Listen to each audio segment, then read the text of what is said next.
അത്യുന്നതനാം ദൈവത്തിൻ മാർവിൽ സർവശക്തൻ നിഴലിൻ കീഴിൽ കോട്ടയായവൻ സങ്കേതമായവൻ സന്നിധിയിൽ വസിക്കുന്നു ഞാൻ. അത്യുന്നതനാം ദൈവത്തിൻ മാർവിൽ സർവശക്തൻ നിഴലിൻ കീഴിൽ കോട്ടയായവൻ സങ്കേതമായവൻ സന്നിധിയിൽ വസിക്കുന്നു ഞാൻ. ആശ്രയിക്കും പാറ എൻ രക്ഷയിൻ വെളിച്ചം, ഞാൻ ആരെ പേടിക്കും? കർത്താവെന്റെ അഭയം. ഇടയ ശ്രേഷ്ഠൻ ക്രിസ്തു വീരഭൂതമുള്ളൂ, കൈപിടിച്ചു നയിക്കും തന്നെ. ഞാൻ ആശ്രയിക്കും പാറ എൻ രക്ഷയിൻ വെളിച്ചം, ഞാൻ ആരെ പേടിക്കും? കർത്താവെന്റെ അഭയം.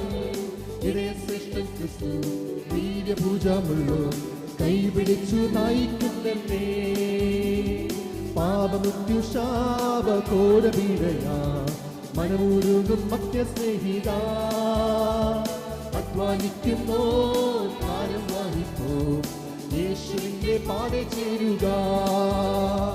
പാപമൃത്യുശാപഘോരപീഡയാ മനമുരുകും മധ്യസ്നേഹിത, അധ്വാനിക്കുന്നോ ഭാരം വഹിപ്പോ യേശുവിന്റെ പാടെ ചേരുക. ഞാൻ ആശ്രയിക്കും പാറ എൻ രക്ഷയിൻ വെളിച്ചം, ഞാൻ ആരെ പേടിക്കും? കർത്താവെന്റെ അഭയം. ഇടയ ശ്രേഷ്ഠൻ ക്രിസ്തു വീരഭൂതമുള്ളൂ, കൈപിടിച്ചു നയിക്കും തന്നെ. ഞാൻ ആശ്രയിക്കും പാറ എൻ രക്ഷയിൻ വെളിച്ചം, ഞാൻ ആരെ പേടിക്കും? കർത്താവെന്റെ അഭയം. ഇടയ ശ്രേഷ്ഠൻ ക്രിസ്തു വീരഭൂതമുള്ളൂ, കൈപിടിച്ചു നയിക്കും തന്നെ. യുദ്ധക്ഷാമം ലോക വിപ്ലവാദികൾ ഭൂലോകത്തെ നാടുത്തിരുന്നു, ഓടിക്കുവാൻ വ്യാധി നിൽക്കുവാൻ ജയം വായിച്ചേശു വരുന്നു. യുദ്ധം ക്ഷാമം ലോക വിപ്ലവാദികൾ ഭൂലോകത്തെ നാടുത്തിരുന്നു, ഓടിക്കുവാൻ വ്യാധി നിൽക്കുവാൻ ജയം വായിച്ചേശു വരുന്നു. ഞാൻ ആശ്രയിക്കും പാറ എൻ രക്ഷയിൻ വെളിച്ചം, ഞാൻ ആരെ പേടിക്കും? കർത്താവെന്റെ അഭയം. ഇടയ ശ്രേഷ്ഠൻ ക്രിസ്തു വീരഭൂതമുള്ളൂ, കൈപിടിച്ചു നയിക്കും തന്നെ. ഞാൻ ആശ്രയിക്കും പാറ എൻ രക്ഷയിൻ വെളിച്ചം, ഞാൻ ആരെ പേടിക്കും?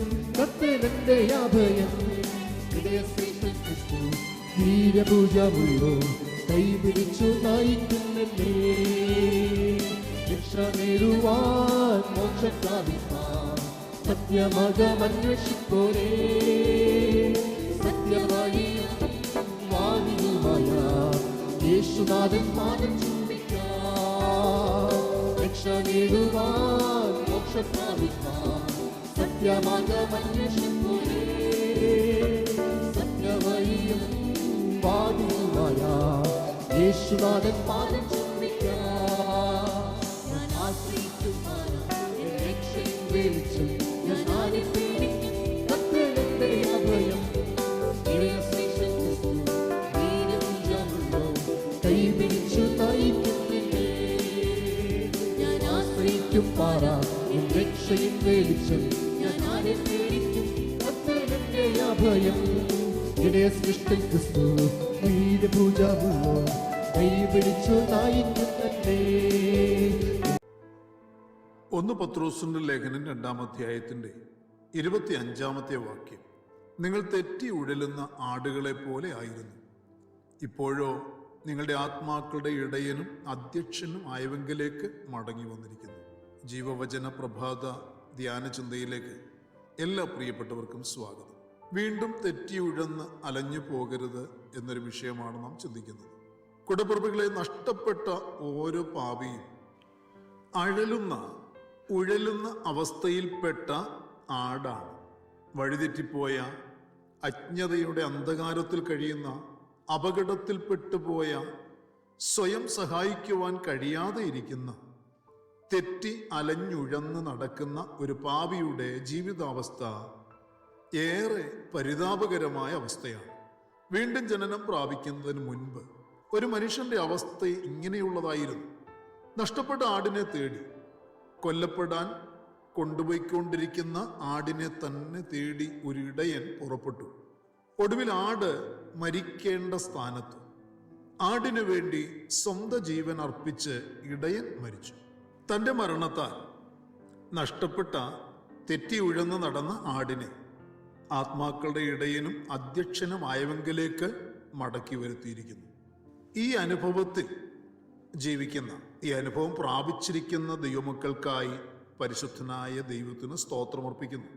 ജീവിതത്തിൽ ലക്ഷ്യം തെറ്റിയവൻ, ദൈവഭയമില്ലാത്തവൻ, ദൈവിക പ്രമാണങ്ങൾക്ക്, സത്യാരാധനയ്ക്ക് വില കൽപ്പിക്കാത്തവൻ തൻ്റെ ജീവിതകാലത്തിൽ തെറ്റി ഉഴലുന്നവനായിരിക്കും എന്ന് തിരുവചനം വ്യക്തമാക്കുന്നു.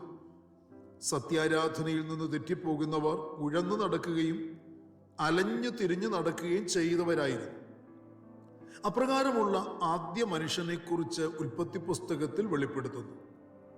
ഉൽപ്പത്തി പുസ്തകം 4-ാം അധ്യായത്തിൽ ഇങ്ങനെ വായിക്കുന്നു: നീ കൃഷി ചെയ്യുമ്പോൾ നിലം ഇനി മേലാൽ തൻ്റെ വീര്യം നിനക്ക് തരികയില്ല, നീ ഭൂമിയിൽ ഉഴന്നലയുന്നവൻ ആകും. കയീൻ ദൈവത്തോട് പറയുന്നത്, ഇതാ നീ ഇന്ന് എന്നെ ആട്ടിക്കളയുന്നു, ഞാൻ തിരുസന്നിധി വിട്ട് ഒളിച്ച് ഭൂമിയിൽ ഉഴന്നലയുന്നവൻ ആകും, ആരെങ്കിലും എന്നെ കണ്ടാൽ എന്നെ കൊല്ലും എന്ന് പറഞ്ഞു. പ്രിയരെ, ദൈവത്തെ ആരാധിക്കേണ്ടിയ പ്രമാണം മറന്നുപോയവൻ, ദൈവത്തെ പ്രസാദിപ്പിക്കുന്നതിൽ സ്വന്തം ഇഷ്ടത്തിനു മാത്രം വില കൽപ്പിച്ചവൻ, സഹോദരനെ പകച്ചവൻ, സഹോദരനെ അറിയാത്തവൻ, സഹോദരനെ കൊന്നവൻ, തൻ്റെ പ്രവൃത്തിയുടെ അനന്തരഫലമായി തെറ്റി ഉഴന്നലയുന്നവനാക്കപ്പെട്ടു. കയീന് സന്തതികളും തെറ്റി ഉഴന്നു നടക്കുന്നവരായിരുന്നു എന്ന് തിരുവചനം വ്യക്തമായി പഠിപ്പിക്കുന്നു. കയീന്റെ വഴി പിൻപറ്റുന്ന, തിരുസന്നിധി വിട്ടുമാറി നടക്കുന്ന അനേകർ ഇന്നും ആരാധനക്കാരുടെ കൂട്ടത്തിൽ ഉണ്ട് എന്നുള്ളത് യാഥാർത്ഥ്യമാണ്. അങ്ങനെയുള്ളവരെ തേടി ഒരു ഇടയൻ ഇറങ്ങിയിട്ടുണ്ട്. ഇന്നും ആ ഇടയൻ അനേകരെ മടക്കി വരുത്തിക്കൊണ്ടിരിക്കുന്നു. കൊലയ്ക്ക് കൊണ്ടുപോകുന്ന ആടുകളുടെ കൂട്ടത്തിൽ നിന്നും ഇന്നും അനേകർ മടക്കി വരുത്തപ്പെടുവാനുണ്ട് എന്നുള്ളതാണ് സത്യം. ജീവനിലേക്ക് വിലയ്ക്ക് വാങ്ങപ്പെട്ട ആടുകളുടെ കൂട്ടത്തിൽ നിന്നും അവർ ആസ്വദിക്കുന്ന ദൈവകൃപയുടെ ആസ്വാദനം വിട്ടുമാറി തെറ്റിപ്പോകുന്ന, തുടർന്ന് ജീവിതകാലം മുഴുവൻ ഉഴന്നും അലഞ്ഞും നടക്കുവാൻ ഇടയായിട്ടുള്ള അനേകർ ഇന്നുമുണ്ട്. അവർ മടക്കി വരുത്തപ്പെടണം. തങ്ങളുടെ തീരുമാനം കൊണ്ടും പ്രവൃത്തി കൊണ്ടും തെറ്റിപ്പോവുകയും ഉഴന്നലഞ്ഞു നടക്കുവാൻ ഇടയാകുകയും ചെയ്തവർ. പ്രിയരെ, ഇത് പിശാചിന്റെ വഞ്ചനയാണ്. ഇത് ദൈവകൃപയിൽ നിൽക്കുന്ന ആടുകൾ തിരിച്ചറിയണം. എൻ്റെ ജീവിതം തെറ്റിപ്പോകുന്ന, ഉഴന്നലഞ്ഞു പോകുന്ന ആ ഗതികേടിൻ്റെ അവസ്ഥയിലാകുവാൻ എൻ്റെ തീരുമാനം കൊണ്ടോ എൻ്റെ പ്രവൃത്തി കൊണ്ടോ ഞാൻ അനുവദിക്കുകയില്ല, ഞാൻ ഒരിക്കലും അനുവദിക്കുകയില്ല എന്ന ഒരു നിർബന്ധ ബുദ്ധിയുള്ളവരായിരിക്കണം ദൈവകൃപ ആസ്വദിക്കുന്ന ഓരോ ആടുകളും അല്ലെങ്കിൽ ഓരോ വിശ്വാസികളും. കയീൻ തെറ്റ് ചെയ്തതുകൊണ്ടാണ്, തെറ്റായ തീരുമാനവും തെറ്റായ പ്രവൃത്തിയും കൊണ്ടാണ് അവൻ ദൈവകോപത്തിനിരയായതും തെറ്റി ഉഴലുമാറാക്കപ്പെട്ടതും. നാം നമ്മുടെ സത്യാരാധന ജീവിതത്തിൽ, നമ്മുടെ വിശ്വാസ വിശുദ്ധ ജീവിതത്തിൽ വളരെയേറെ സൂക്ഷ്മതയും പരിജ്ഞാനവും ഉള്ളവരായിരിക്കണം. യഹോവയായ ദൈവം യിരെമ്യാ പ്രവാചകനിൽ കൂടി ഇപ്രകാരം അരുളിച്ചെയ്യുന്നു: വാളിനു തെറ്റി ശേഷിപ്പിച്ച ജനം മരുഭൂമിയിൽ കൃപ കണ്ടെത്തി. വാളിന് തെറ്റി ശേഷിച്ച ജനം മരുഭൂമിയിൽ കൃപ കണ്ടെത്തി. ദൈവകൃപ കണ്ടെത്തിയ ജനം ഭാഗ്യമുള്ളവരാണ്. അതിനെക്കുറിച്ച് പത്രോസ് അപ്പോസ്തലൻ പറയുന്നത്, ഒരു കാലത്ത് വഴിവിട്ട് ഉഴന്നു നടന്നവരായിരുന്ന ആടുകളായിരുന്നു, ഇപ്പോഴോ നിങ്ങളുടെ ആത്മാക്കളുടെ ഇടയനായ ക്രിസ്തു നല്ല ഇടയനും നമ്മുടെ ആത്മാക്കളുടെ അധ്യക്ഷനുമാണ്. അവങ്കലേക്ക് നിങ്ങൾ മടക്കി വരുത്തപ്പെട്ടവരായിരിക്കുന്നു. നല്ലിടയനായ യേശുക്രിസ്തുവിന്റെ പരിപാലനത്തിൽ പ്രിയരെ, നാം സുരക്ഷിതരും അനുഗ്രഹീതരുമാണ്. നാം വീണ്ടും തെറ്റി പാപത്തിലേക്ക് വീണു പോകരുത്. ദൈവത്തിന്റെ വചനം എബ്രായ ലേഖനത്തിൽ ഇങ്ങനെയാണ് രേഖപ്പെടുത്തിയിരിക്കുന്നത്: നിത്യ നിയമത്തിന്റെ രക്തത്താൽ ആടുകളുടെ വലിയ ഇടയനായ നമ്മുടെ കർത്താവായ യേശു ക്രിസ്തുവിനെ മരിച്ചവരുടെ ഇടയിൽ നിന്ന് മടക്കി വരുത്തിയ സമാധാനത്തിന്റെ ദൈവം നിങ്ങളെ അവന്റെ ഇഷ്ടം ചെയ്യുവാൻ തക്കവണ്ണം എല്ലാ നന്മയിലും യഥാസ്ഥാനപ്പെടുത്തി തനിക്ക് പ്രസാദമുള്ളത് യേശു ക്രിസ്തു മുഖാന്തരം നമ്മിൽ നിവർത്തിക്കുമാറാകട്ടെ. എബ്രായ ലേഖനം 13-ാം അധ്യായത്തിലെ 20-21 വാക്യമാണ്. കൂടപ്പുറപ്പുകളെ, പണ്ട് നാം തെറ്റി ഉഴലുന്ന ആടുകളായിരുന്നു. എന്നാൽ ഇന്ന് നാം ആത്മാക്കളുടെ ഇടയന്റെ അടുക്കലേക്ക്, നമ്മെ കാത്തു പരിപാലിക്കുന്ന അധ്യക്ഷൻ അരികിലേക്ക് മടക്കി വരുത്തപ്പെട്ടവരാണ്. ആ ബോധ്യത്തോടെ വേണം നാം ഓരോ ദിവസവും ദൈവസന്നിധിയിൽ ആയിരിക്കും. അവങ്കിൽ നമുക്ക് പരിപാലനവും സുരക്ഷിതത്വവും ഉണ്ട്. ആകയാൽ നാം ഭയഭക്തിയോടുകൂടി ജീവിക്കുകയും കഷ്ടതയുടെ സമയങ്ങളിൽ പരിപൂർണ ബോധ്യത്തോടുകൂടി നമ്മെ തന്നെ സമർപ്പിക്കുകയും ചെയ്യുമ്പോൾ നാം അവനോട് അനുരൂപരാകുകയും ചെയ്യുകയാണ്. നാം അവങ്കിൽ നിന്ന് ഒട്ടുമേ അകന്നു പോകുവാൻ, തെറ്റിമാറുവാൻ ഇടയാകാതെ സൂക്ഷിക്കുകയും സമർപ്പണം പുതുക്കി പുതുക്കി ജീവിക്കുകയും ചെയ്യണം. അതിനുവേണ്ടിയാണ് ദൈവത്തിൻ്റെ ആത്മാവ് നമുക്ക് വചനം വെളിപ്പെടുത്തി തരുന്നത്.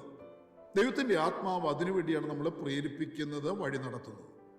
ഇന്ന് പകലിലും അപ്രകാരം വചനത്താൽ പ്രേരിപ്പിക്കപ്പെടുകയും ആത്മാവിനാൽ നടത്തപ്പെടുന്നവരായി തീരുവാനും നമുക്ക് ദൈവസന്നിധിയിലേക്ക് നമ്മൾ ഒരു പ്രാവശ്യം കൂടി പ്രഭാതത്തിൽ കേൾക്കപ്പെട്ട വചനത്തിൻ്റെ വെളിച്ചത്തിൽ സമർപ്പിച്ചു കൊടുക്കാം. പ്രാർത്ഥനയ്ക്കായി നമ്മുടെ കണ്ണുകളെ അടയ്ക്കാം. പരിശുദ്ധനായ ഞങ്ങളുടെ സ്വർഗീയ പിതാവേ, അനുഗ്രഹീതമായ നല്ല ദിവസം, നല്ല പ്രഭാതത്തിനായി ഞങ്ങൾ നന്ദിയോടെ സ്തോത്രം ചെയ്യുന്നു. ഈ രാവിലെ സമയം തിരുവചനം കേട്ട് ശ്രദ്ധയോടെ കർത്താവിൻ്റെ കണ്ണുകളിലേക്ക് ഞങ്ങൾ നോക്കുന്നു, ഞങ്ങൾ പ്രാർത്ഥിക്കുന്നു, ഞങ്ങളെ തന്നെ സമർപ്പിക്കുന്നു. തെറ്റി ഉഴന്ന് അലഞ്ഞു നടക്കുന്ന ആടുകളായി തീരുവാനിടയാകാതെ ആത്മാക്കളുടെ ഉടയവനായ, മഹാ ഇടയനായ, ആത്മാക്കളുടെ അധ്യക്ഷനായ യേശു ക്രിസ്തുവിന് അരികിലേക്ക് ഞങ്ങൾ വരുത്തപ്പെട്ടിരിക്കുന്നതിനാൽ, കൂട്ടിവരുത്തപ്പെട്ടവരായിരിക്കുന്നതിനാൽ ഞങ്ങൾ സുരക്ഷിതരും അനുഗ്രഹീതരും ക്രിസ്തുവിൻ്റെ പരിപാലനത്തിന് കീഴിലുള്ളവരുമാണെന്നുള്ള ബോധ്യത്തോടെ നന്ദി അർപ്പിച്ച് സ്തോത്രം പാടി ജീവിക്കുവാൻ ഞങ്ങളെ ഇന്ന് പകലിൽ സഹായിക്കണമേ. പരിശുദ്ധാത്മാവിനെ ഞങ്ങളെ ബലപ്പെടുത്തണമേ. ഇന്ന് കർത്താവിൻ്റെ കൃപ ഞങ്ങൾ അനുഭവിച്ചറിഞ്ഞുകൊണ്ട് സന്തോഷത്തോടെ ഞങ്ങളുടെ ഉത്തരവാദിത്തങ്ങൾ നിറവേറ്റുവാൻ ഞങ്ങൾക്ക് പ്രാപ്തി തരണമേ. ഞങ്ങളുടെ പ്രാർത്ഥന അപ്പച്ചൻ കേൾക്കുന്നതിനായി സ്തോത്രം. ഞങ്ങൾക്ക് ബലവും കൃപയും പകരുന്നതിനായി സ്തോത്രം. ഞങ്ങൾക്ക് വഴി തുറക്കുന്നതിനായി സ്തോത്രം. ഞങ്ങൾക്ക് സൗഖ്യം തരുന്നതിനായി സ്തോത്രം. ഞങ്ങൾക്ക് നടത്തിപ്പ് തരുന്നതിനായി സ്തോത്രം. ഞങ്ങൾക്ക് ആലോചന വെളിപ്പെടുത്തുന്നതിനായി സ്തോത്രം. എല്ലാറ്റിനും സ്തോത്രം അർപ്പിച്ച് കർത്താവിനെ മഹത്വപ്പെടുത്തുവാൻ ഞങ്ങളെ സഹായിച്ചു കൊണ്ടിരിക്കണം. മഹത്വം അങ്ങയ്ക്ക്. സകലത് ഞങ്ങൾക്ക് വേണ്ടി ജീവൻ തന്ന യേശു കർത്താവിൻ്റെ ധന്യമായ നാമത്തിൽ താഴ്മയോടെ അപേക്ഷിക്കുന്നു. ദയതോന്നി കേൾക്കുമാറാകണമേ. ആമേൻ. പ്രിയ വചനങ്ങളാൽ കർത്താവ് എല്ലാവരെയും അനുഗ്രഹിക്കട്ടെ. വാഴ്ത്തപ്പെട്ട കർത്താവിൻ്റെ വരവടുത്തിരിക്കുന്നതിനാൽ അവൻ്റെ വരവിന് വേണ്ടി നമുക്ക് ഒരുങ്ങി കാത്തിരിക്കാം. മാറാനാഥ.